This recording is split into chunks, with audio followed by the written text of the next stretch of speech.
In our lab, we were really interested in the development of executive function, particularly hot executive function. A situation in which there's a hot temptation, an impulse that children need to somehow resist or overcome. In this task, children are faced with a choice between two arrays of treats. A small amount of treats and a large amount of treats, maybe 2 versus 5. We ask them which one they prefer, and they generally prefer the larger amount of treats. All right, so I have these 2 boxes here, and this one has 5 treats inside, and this one has 2 treats inside. Which one do you like better? The one with more, right? And then we say, well, in this game, whichever tray you point to, those treats are going to be given away to, say, a monkey puppet, and you'll get the other treats. So when you point to a box, who gets those treats? Chris does, that's right. So we call it less is more because children need to infer that they should point to the smaller amount of treats in order to get the larger amount for themselves. And what we typically see is that 3-year-olds who desire the larger amount of treats continually point to the larger amount of treats, thus giving them away to the monkey and getting the smaller amount for themselves.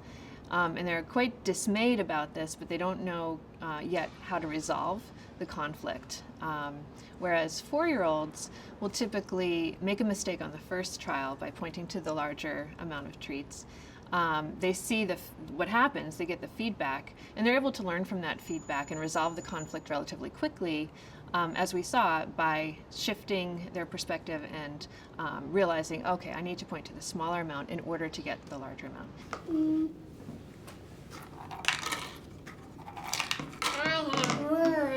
What we wanted to do next, though, was to see how could we improve 3-year-olds' performance on this measure? How could we help them overcome that temptation so that they could understand how to achieve their goal in this task, which is to get the most treats? And here we have been looking at ways of reflecting, helping children to reflect on the situation. And the way that we do that in our lab, especially with young children, is to take advantage of something that comes very naturally to them, which is to pretend and to think about things in a symbolic fashion. So we introduced 3-year-olds to a different version of the less is more task, where instead of being faced with real treats on each trial, they're faced with a symbol for either a small amount of treats or a large amount of treats. Something to help them remember that this stands for a small amount, such as a mouse, and this stands for a large amount, such as an elephant. This is Chris, and he's a naughty monkey. You know why? He likes to take all of your treats, okay? So in this game, Chris gets a cup and you get a cup, all right?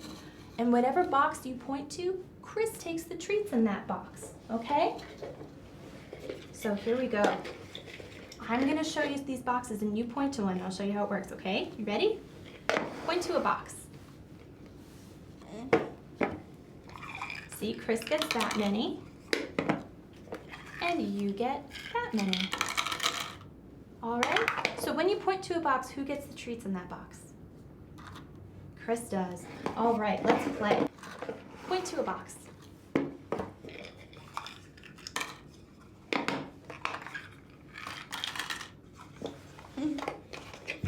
He gets that many.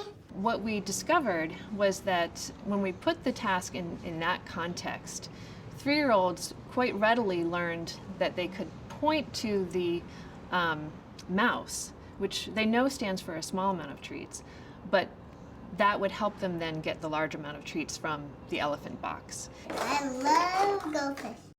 What we think is happening there is that by using a symbol, it helps to mediate between their desires and the actual treat or the goal.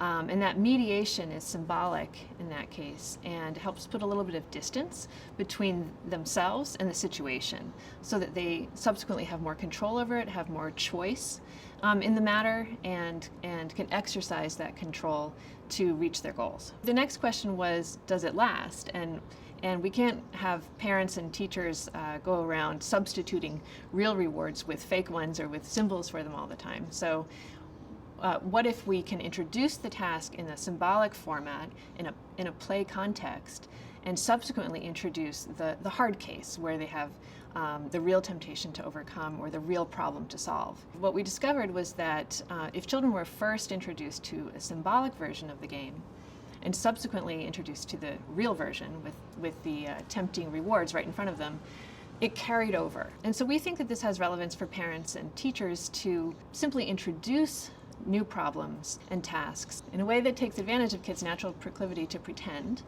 and think about things symbolically, and have that generalize or transfer to real-world situations.